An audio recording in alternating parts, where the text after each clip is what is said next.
Rob and Karen, only Republicans are caucusing this time around. Democrats are simply mailing in their ballots. With parts of Iowa under blizzard warnings earlier today and temperatures hovering well below zero all day long, the weather is and will continue to be a factor in this campaign. But despite that, the top three Republican candidates were courting votes across the state today, taking no chances on this caucus eve. The Iowa caucus is most critical for candidates not named Donald Trump. Today, the Republican frontrunner urging supporters during his only in-person campaign stop to make sure they caucus, not taking anything for granted. The big thing, and I say it at every speech, don't sit home. Even if you think we're winning by a lot, it doesn't matter. You have to get out and vote.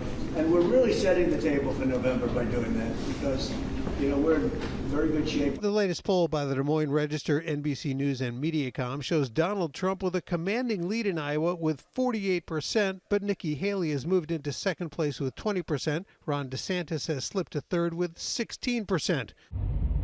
With roads in many parts of the state making travel treacherous, Haley canceled her first event, later urging supporters to help bring change to the party dominated by Trump. The only way we're going to win the majority of Americans is if we have a new generational leader that leaves the negativity and the baggage behind and focuses on the solutions of the future.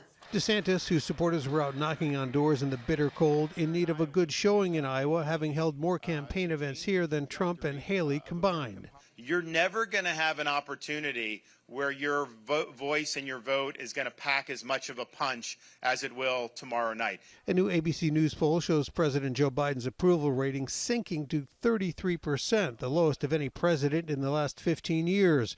Governor J.B. Pritzker on ABC's This Week downplaying the poll's significance this early in the election season.